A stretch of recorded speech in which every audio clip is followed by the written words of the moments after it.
Hi, I'm Miranda Krestovnikoff and this is They Didn't Teach Me That.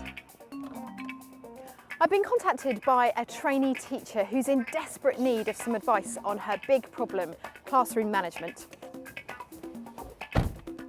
I've got her plea for help on this MP4 player and I'm going to play it to some experts, including the best known football referee in the country. Let's see if they can help.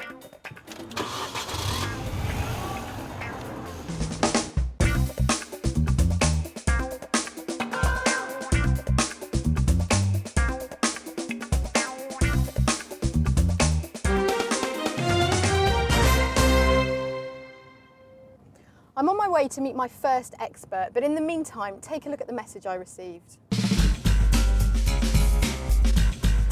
Hi, my name's Andy. I'm doing a PGCE at Goldsmiths College in London. I'm currently on my teaching practice in Croydon and I'm really struggling to get the kids' attention during the lesson to be quiet for long enough, even for 3 seconds, just so I can give them some instructions.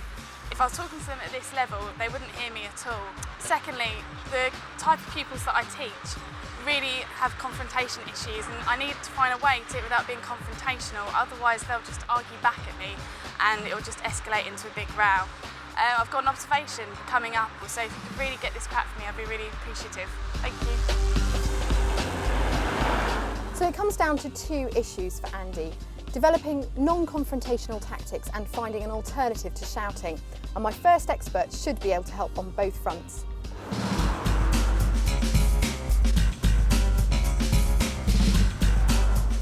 I've come here to a new school in East London to get the head teacher's advice on how Andy can better control her classroom.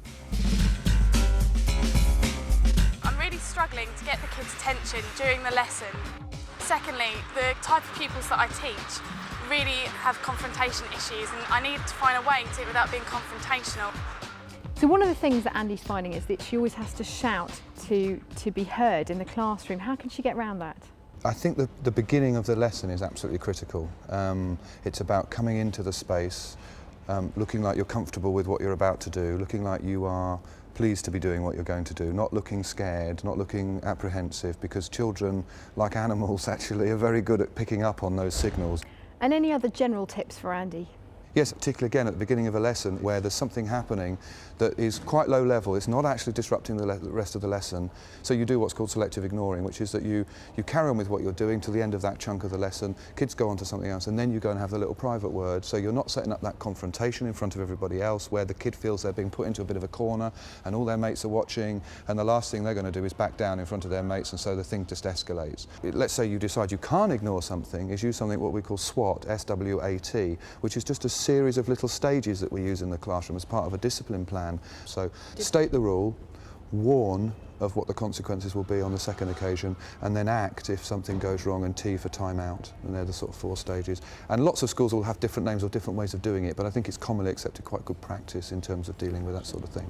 And what about consistency? Is it really important that teachers are consistent? I think I would equally rate the use of praise, being positive, and being consistent as the top things that you need to be concentrating on. Because if you say you're going to do something, you need to always follow it through, you need to always do it, otherwise immediately respect is gone. And the other way you lose respect is if one child does something and you treat them in a certain way and then you treat a different child in a different way, then one of them is going to think they're being picked on. But it also means what you can do, sorry guys, that's the bell. I've got to go on duty now, just to make sure everything goes smoothly. Thanks very much. It's been a pleasure. Hope it works. Cheers.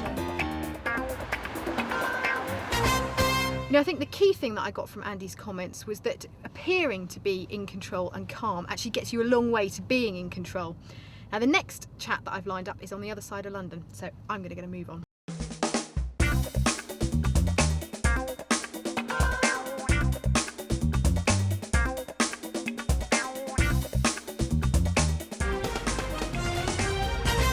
I've come here to Harrow School, where, as any football fan knows, the most famous member of staff is former Premiership ref David Elleray.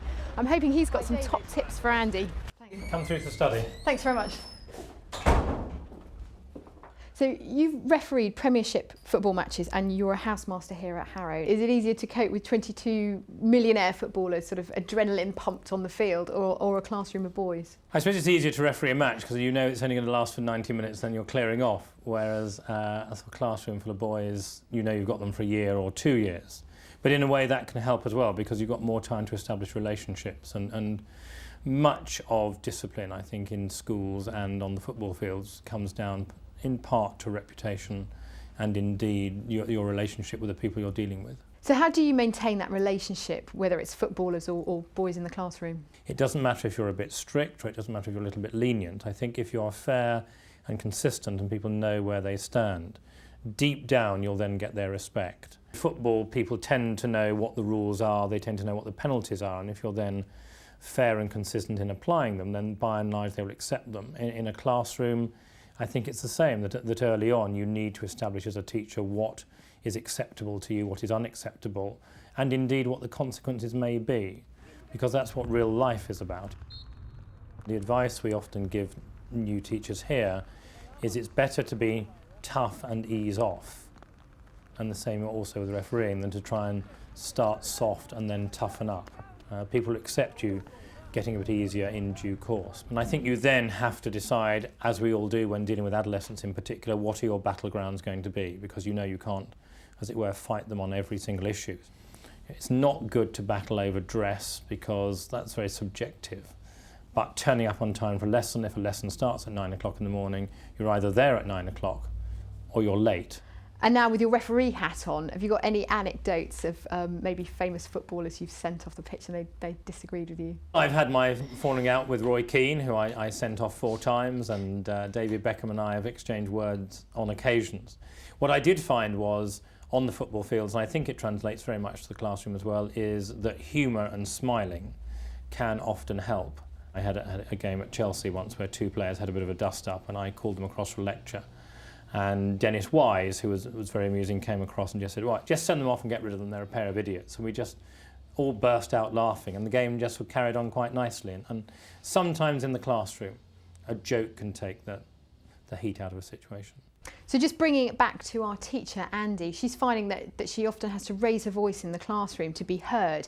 Now, is there another way that she can do that without always talking at a high volume? I think very often when speaking with people, you can communicate your emotions without necessarily changing the volume.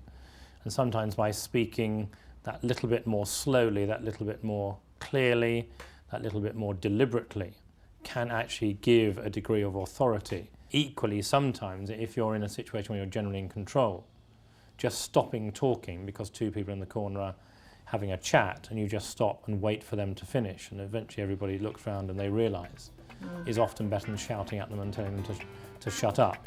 Thank you very much, David. Some very sound advice there. Great pleasure, thank you. Well, if those tactics that David passed on worked with controlling Roy Keane and Alan Shearer, then I'm pretty sure they're going to be useful to Andi with her pupils. Actually, talking of Andi, it's about time that I reported back to her, but I want to squeeze in one more conversation first. I haven't got time to meet this person, so I'm just going to pull over and give them a call.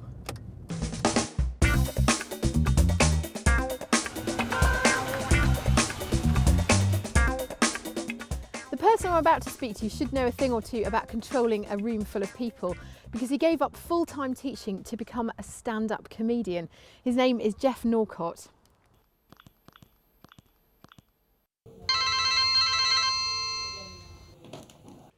Hello. Hi, Geoff. Hi. I'm calling for some help on controlling a classroom. I thought you'd be a great man to speak to.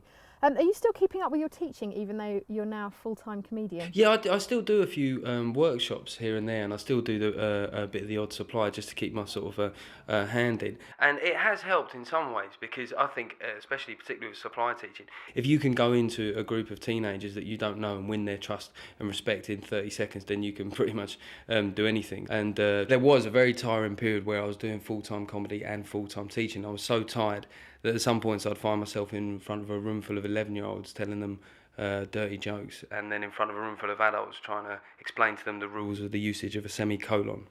So do you think there are similar skills involved in controlling a classroom and a comedy club? The worst heck I've ever had in a comedy club was obviously the "you're not funny" line, and it's similar with some of the things that students might say. But what you do is you take that and you think, right, I'm going to have something to say in a circumstance like that. If you're aware of the kind of things that are going to come out of their mouth and how you might respond, it can put you on the front foot.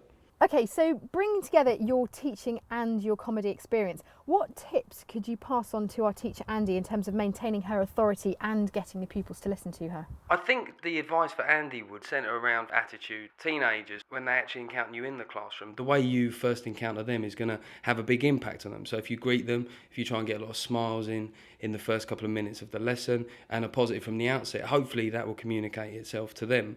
Great, well thanks very much for your help, Geoff. Miranda, not a problem. If you need any more advice, give us a call. Okay, bye-bye. Well, that was useful. I thought it was really interesting that he thought that having pre-prepared lines was just as useful for a teacher as for a comedian. Anyway, Andy's expecting me to feed back to her any time now, so I better crack on.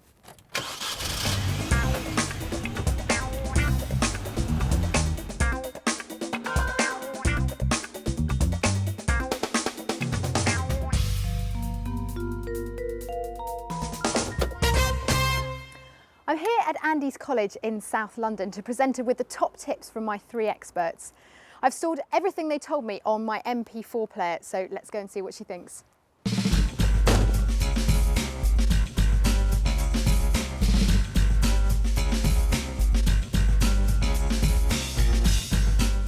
While Andy takes a look at that, let's just remind ourselves of the tips that I picked up for her. First, I met Andi Buck, who suggested the tactics of selective ignoral, or alternatively SWAT, which was state the rule, warn, act and time out. He also stressed being seen to be consistent in punishment and praise. Next, I spoke to David Elleray, who recommended that it's easier to start tough and then ease off rather than vice versa. He valued the use of humour and smiling to diffuse situations, and said that speaking slowly and more deliberately was an alternative to raising your voice to get attention. Finally, I called comedian Geoff Norcott, who suggested starting the lesson positively and with a smile, and anticipating any remarks from students that may otherwise catch you off guard. Andy's just finishing up. Let's see what she made of that. So Andy, how was that? Was there some good advice in there for you? Definitely. Now, in your video message, you mentioned that there was an observation coming up. Do you feel better prepared for that observation because of the advice that we've got for you? Absolutely. Speaking more clearly and slowly when I want their attention, and waiting for them if there's any conversations going on before I give out any instructions. I think that will make things go a lot more smoothly for me. Yeah, because you had a problem about being heard above the sort of the noise of the classroom without raising your voice. Now, was there any other advice in there that was going to be useful for that? The fact of getting yourself to wait so that pupils know that you are waiting for them, so you're not talking over them, they are all listening to you. It's definitely one bit of advice that I'm definitely going to take forward. Great. And you were after some non-confrontational ways of controlling the classroom. Did we come up with anything useful there? Yeah, Andi Buck, who said about the SWAT system of giving a warning and then acting on it. It shows the pupils that you're being consistent and you're fair, and then they know the boundaries and you know what you expect of them. I think that would probably be a good way to not be confrontational with them. Well, really good luck with the observation. Thank you very much. And let us know how you get on. Will do. Thanks Thank a lot, you very Andi. much. Bye. Bye. Hopefully Andi is now better prepared to face her observation. If you want to watch this programme on your own MP4 player, you'll be able to download it as a podcast at the end of the series from the Teachers TV website. But if you can't wait until then, don't forget you can now watch and download the programme via broadband. Next time I'll be sorting out the problems of another new teacher, but until then, goodbye.